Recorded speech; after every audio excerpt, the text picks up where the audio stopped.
بسم اللہ الرحمن الرحیم. تم سے ہے پاکستان میں خوش آمدید. ہمیشہ کی طرح مضبوط مستحکم پاکستان پر بات کرنے کے لیے کوشش ہوتی ہے کہ ملک کی نامور شخصیات کو اپنے پروگرام میں مدعو کیا جائے اور ان سے پوچھا جائے کہ اور کچھ کیا کیا کرنے کی ضرورت ہے، کتنی لیجسلیشن کرنی ہے، عام عوام کے مسائل میں کس قدر کمی آئی ہے یا صرف بڑھتے ہی رہے ہیں. موجودہ حکومت کی کارکردگی پہ بھی آج بات ہوگی اور جس طرح فلسطین پر ظلم ڈھائے جا رہے ہیں اس پر مسلم امہ اور نہ صرف پاکستان ہماری وفاقی حکومت نے گورنمنٹ لیول پر احتجاج اور یکجہتی کا اظہار بھی کیا ہے. پورے ملک میں ریلیاں، جلسے، جلوس اور فلسطین کی عوام کے ساتھ اظہار یکجہتی، اور نہ صرف یہاں بلکہ یو این اور OIC میں بھی اس کی آواز بلند کی جا رہی ہے. اور کچھ کیا کرنا تھا؟ کیا ہمیں وہاں فزیکلی جانا تھا؟ ہماری افواج کو وہاں جانا تھا؟ حکومت کے پاس اور کتنے آپشن ہیں؟ فلسطین کا ساتھ نبھانا ہے اور قبلہ اول کو کس طرح محفوظ کرنا ہے اور کس طرح اسرائیل کی جو حاکمیت کہیں یا اس کو ظلم کہیں یا جبر کہیں کہ کس طرح وہ قابض ہے وہاں، اس پر بھی ہم بات کریں گے. اور کوشش ہوگی کہ سندھ میں ڈاکو راج سے لے کر ایجوکیشن سسٹم تک ہم بات کریں. اور تعارف کرواتا چلوں، ہمارے ساتھ آج پاکستان پیپلز پارٹی کے سابق صوبائی وزیر اور پاکستان پیپلز پارٹی کا اثاثہ تھے جناب مرتضیٰ بلوچ، ان کے صاحبزادے ممبر سندھ اسمبلی یوسف بلوچ صاحب موجود ہیں. بہت شکریہ یوسف صاحب، آپ نے ٹائم دیا. PS 88 سے آپ نامزد ہوئے تھے. ان کے ساتھ موجود ہیں ہمارے PM کپتان کے پرانے ساتھی اور نظریاتی مطلب انصافس میں کہوں ان کو، یا خان صاحب کا جو ایک کور منشور تھا اس کے فالوور کہوں. بہت ہی آپ کی جدوجہد ہے، مشہور اور معروف آپ پہچانے جاتے ہیں جب خان صاحب نے تحریک کا آغاز کیا تھا. سربلند صاحب آپ کا بھی بہت شکریہ. اسٹارٹ کریں گے آپ سے. آپ وفاق میں ہیں، فلسطین کے معاملے پہ پوری مسلم امہ اور نہ صرف دنیا کے کئی ملکوں نے اسرائیلی جارحیت پر کنڈیم کیا ہے. کیا سمجھتے ہیں؟ کیا صرف احتجاج ہی کرنا چاہیے تھا اور بھی بہت کچھ ہم کر سکتے تھے؟ بسم اللہ الرحمن الرحیم. دیکھیں جی، اب ایک جو صورتحال ہے فلسطین میں وہ پہلے سے ہی بڑی قابل افسوس رہی ہے، قابل مذمت بھی رہی ہے، اور مختلف ادوار میں مختلف موقع پر جو بھی حکمراں جماعت رہی انہوں نے مذمت بھی کی اور اس پر اپنا جو بھی ورک تھا وہ بھی کیا. اب موجودہ صورتحال میں جس طرف یہ لے کے جا رہے ہیں، انہوں نے ایک غیر اعلانیہ جنگ کا آغاز کر دیا اور اب وہ اعلانیہ بھی ہونے جا رہی ہے. تو تمام جو دنیا میں جتنے بھی مسلم ممالک ہیں، 2.5 ارب تقریباً مسلمان رہتے ہیں. پاکستان میں 20-25 کروڑ لوگ ہیں. اب ایک پاکستان نے پوری دنیا کا ٹھیکہ تو نہیں لیا ہوا ہے، یہ مسلم امہ کا کام ہے. تمام مسلمان جتنے بھی ممالک ہیں سب ایک جان ہو کے، ایک مٹھی ہو کے، آپ یہ ہمیں پوچھنے کی ضرورت ہے کہ بھائی یہ انسانیت سوز ایک اقدام ہے، یہ انسانیت دشمن اقدام ہے. اس سے تو کوئی بھی جو دنیا کے اخلاقی جو ادوار ہیں وہ سارے کے سارے متاثر ہو رہے ہیں. اس سے تو انسانیت ختم ہو رہی ہے. دیکھیں، آج اسرائیل اگر طاقت میں ہے، امریکہ طاقت میں ہے، تو کل نہیں ہو سکتا یہ. لیکن ہمیں ہمارا اسلام بھی اجازت نہیں دیتا کسی پر ظلم کی، اور نہ ہی ان کے مذاہب میں اجازت ہے.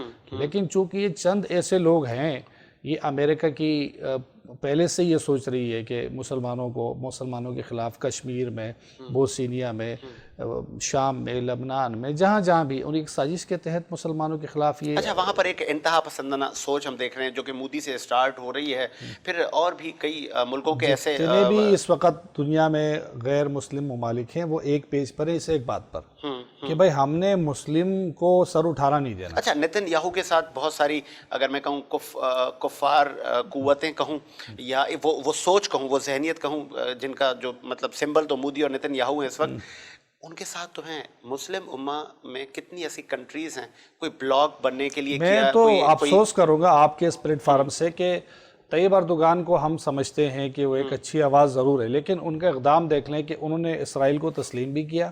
اسرائیل میں سفارت خانہ بھی ہے اور اسرائیل کا سفارت خانہ ترکی میں بھی ہے. تو اقدامات کے لحاظ سے تو بہت ہمیں اچھا نہیں لگا، لیکن ایک آواز ضرور ہے. لیکن آواز سے تو کیا ہوگا، ہمیں عملی اقدام کرنا چاہیے.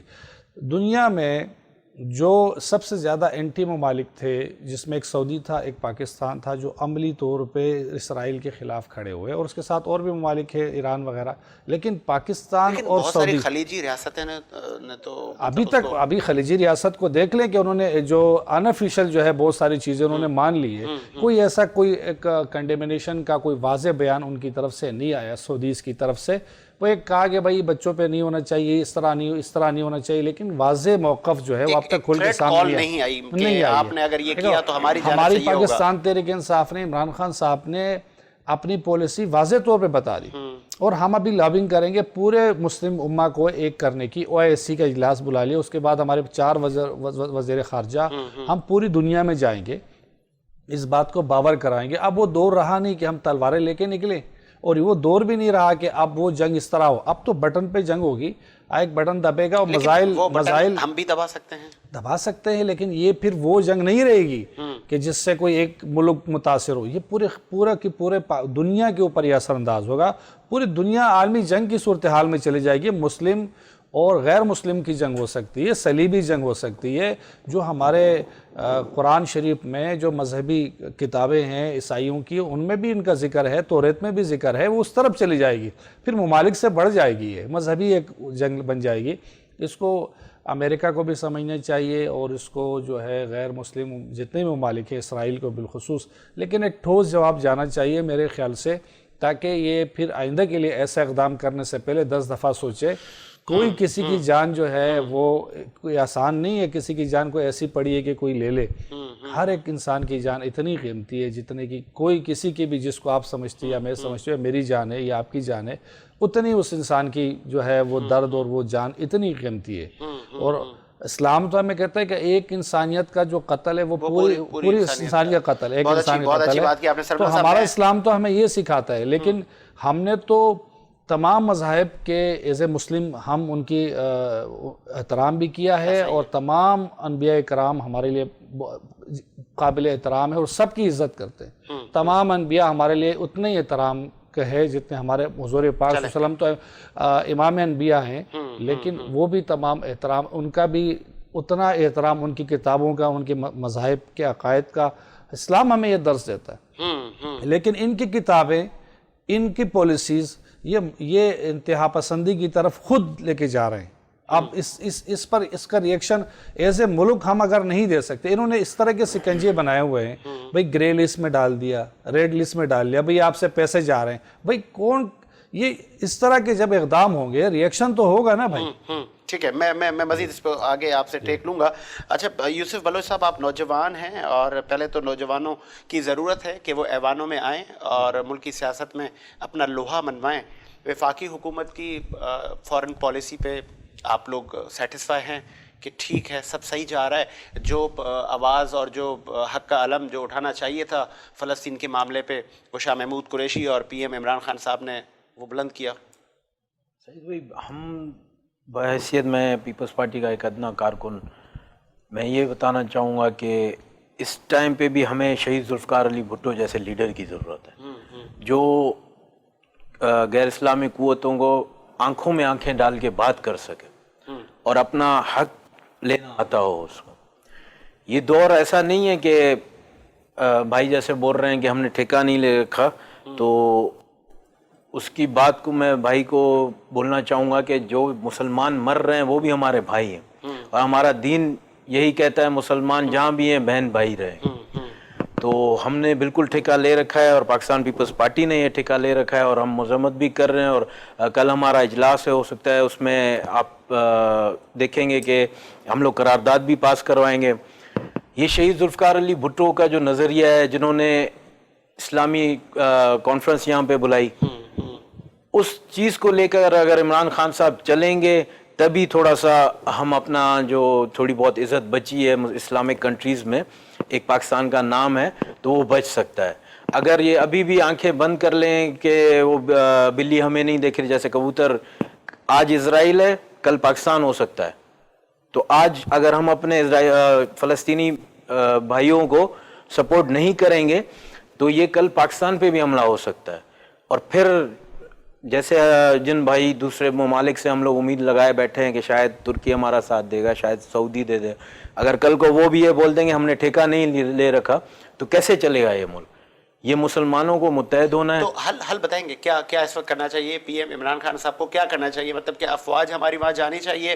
اس پہ قبل ہم نے ماضی میں دیکھا کہ جب یاسر عرفات جب وہاں کے صدر تھے اور تب یہ حالات تھے, تو اس وقت پیپلز پارٹی کی حکومت تھی اور آپ لوگوں نے بھی بہت ساتھ دیا فلسطین کا. اب کیا کرنا چاہیے؟ کیا آپ کو لگ رہا ہے کہ ہماری وہاں افواج بھیجنے سے معاملات حل ہو سکتے ہیں یا کشیدگی بڑھے گی؟ دیکھیے, بات پہلی تو جو اسٹیپ ہے, ہمیں جنگ کی طرف نہیں جانا چاہیے, کیونکہ اسلام امن کا دین ہے. ٹیبل ٹاکس پہ اگر یہ بات ختم ہو رہی ہے تو میری یہی خواہش ہوگی کہ پہلے ٹیبل ٹاکس پہ ختم ہو.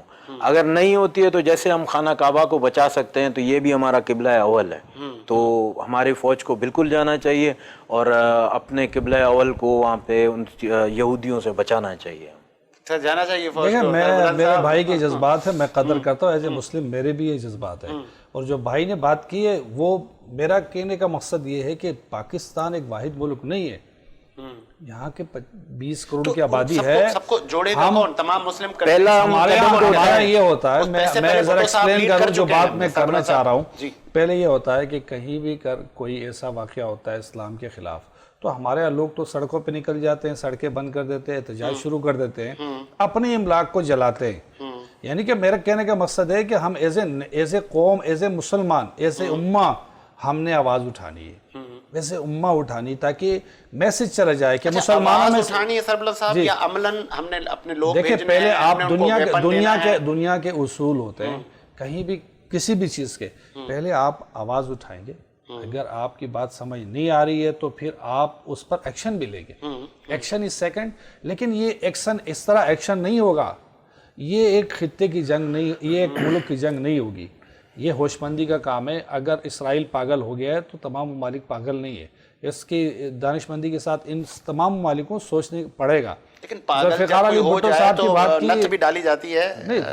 وہ ٹائم آ گیا ہے, ابھی ٹائم نہیں ہے. میں آپ کو بتاؤں, دیکھو پاکستان جو ہے اس وقت بہت سارے محاذوں میں گھرا ہوا ہے. کوئی ایک محاذ نہیں ہے پاکستان کے سامنے کہ ہم کہیں جی پاکستان انڈیا کے ساتھ بھی نبر آزما ہے, پاکستان افغانستان میں نبر آزما ہے, پاکستان ایران کے ساتھ بھی نبر آزما ہے, پاکستان جو ہے امریکہ کے ساتھ بھی نبر آزما ہے, پاکستان اسرائیل کے ساتھ بھی ہے, پاکستان انٹرنیشنل